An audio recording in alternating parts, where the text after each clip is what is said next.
your first column of the season. We're going live on the same day that Chelsea play Man City. You've got such a lot of experience with London clubs that you've played and managed for. Chelsea not one of those, of course, but just first of all, before we get into the details, what do you make of the situation at Stamford Bridge? The recruitment at Chelsea hasn't been great, has it? No. You know, that's been the problem. If you look at their team last year, you know, Poch did well to get that last late run, pushed them into a false position almost. You know, I think they finished up a lot higher than they looked like they were going to be. But they, you know, I watched them play quite a bit on the TV. I watch all the games, you know. Yeah. And they looked bang average to me. Yeah. Bang average. And they've got a lot of work to do this year if they're going to. I think looks to me like there's a lot of big egos there. I don't know. You know, a lot of. It's something not right. You know, you get certain clubs where they go through periods where it's not right inside, and no matter what you do, you can't turn it round. It looks a little bit like that at the moment to me. They've gone through some top managers who haven't been able to change it. Yeah. And so it's going to be a big job there for the new manager to try to turn it round again this year and get them back where they were, because, you know, it ain't that long ago they were a fantastic team, you know, but they're great characters, leaders. When you looked at that team, you know, under Mourinho and, you know, with the likes of John Terry and Drogba, Lampard, you know, Michael Essien, Ashley Cole, the best left back in the world, you know, they were incredible teams, you know, kept producing team after team. But this team here is nowhere, not in the same class, you know. They're winning the Champions League. Yeah. Under Thomas Tuchel, Antonio Rudiger, that was sort of that modern breed of that team. They had that spine again. I mean, fingers understandably get pointed at Todd Boehly. He's come in and, well, it's been an unmitigated disaster, really. No one is looking at it saying anything else, really. Like you say, they've gone through a ream of high pedigree managers already. Pochettino, great record. Yeah. Potter, well thought of. Thomas Tuchel obviously was sort of the casualty of that takeover. Yeah. Now Enzo Maresca, good pedigree at Leicester, but probably the most unproven. 1 year at Leicester. Yeah. You know, good job for him. You know, on the back of one good season. In all honesty, I mean, I don't think that, you know, it's a massive job to get with. You know, took Leicester up, who were entitled to go up because they had the best players in that division. Leicester were bankers last year to win the league before you know, they were my banker bet of the year last year, Leicester. Yeah. And even then, they nearly crumbled late on. They just, you know, from absolutely cantering and walking away with it, ended up being a big struggle. So, yeah, he's done well to get a job like that, I think.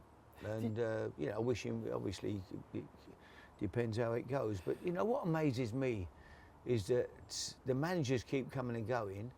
I don't know whether the people that are responsible for bringing these players in, whether they're still there, because you know, they're the ones that are responsible for the players they're brought in that are not good enough.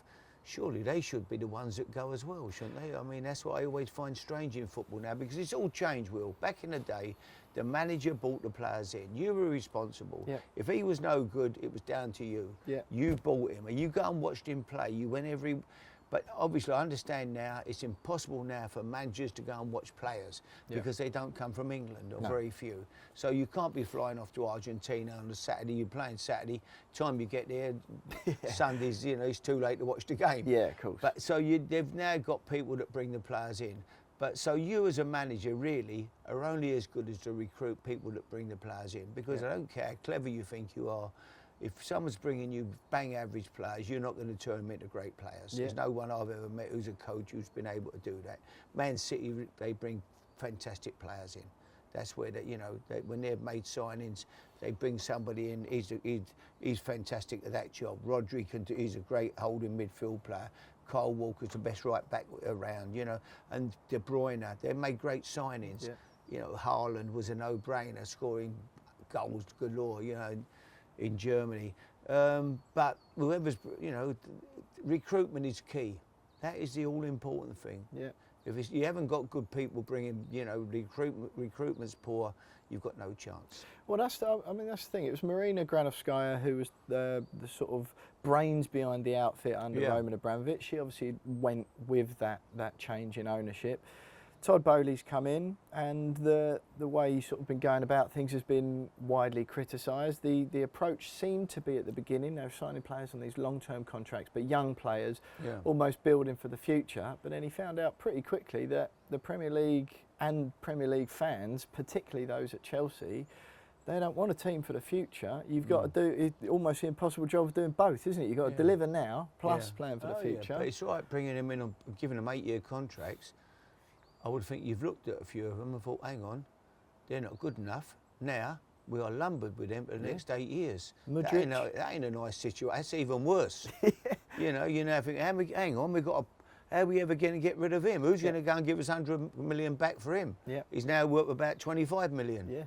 And we've got him on our wage bill, earning fortunes for the next day. How can that be right? No, he'll sit back, go, no, I'm not going to move. No, I think I'll stay here. I quite like living in Kensington or Knightsbridge or somewhere. You know, my wife enjoys the shopping, so I don't think we move. Yeah, well, that's the thing, isn't it? And like Mudryk, Caicedo, and Enzo Fernandez, right? That's 280 million in transfer fees between the three of them. Easy in excess of probably 700-800 grand a week in wages between the three of them as well. On 6 years, I think is the shortest contract of those three, between 6 and 8. And with the PSR rules these days, not like when Abramovich came in, is it? No. Where he could just go, don't worry, I'll pay you off, get out of here. You've got to do things properly. And all three of those players I've just mentioned, not to mention any of the others they paid slightly less for, do you think any of them will come good, or do you think any of them are going to be good enough given a bit of time to bed in? Well, I don't know. I wouldn't be overconfident. Caicedo may, but you know, still a lot of money for a player who does what he does. Yeah, same money as Arsenal paid for Declan Rice. I mean, no comparison, is it? You know, and Odegaard. I mean, you know what a signing he was, what a player he is, what a talent. So. Yeah, I wouldn't. I don't think they've spent the money wisely at all. Mudryk has got it all to prove whether he can play here at that level. You mentioned Enzo Maresca there. Big job to do. Not probably the smallest pedigree or the sort of least impressive CV of the last 4 Chelsea managers, including him. What are you expecting from him this season? And what do you think, most importantly, you know, will be good enough? What's success look like, or what's his bare minimum? For them has got to be back in the Champions League. You know, the money they've spent, the investments they've made, Chelsea have got to be up there. But that goes for like there's 6 teams we can say that about, aren't there? Man City will be there, Arsenal will be there, Liverpool. You know, then you're looking at Tottenham need to be there.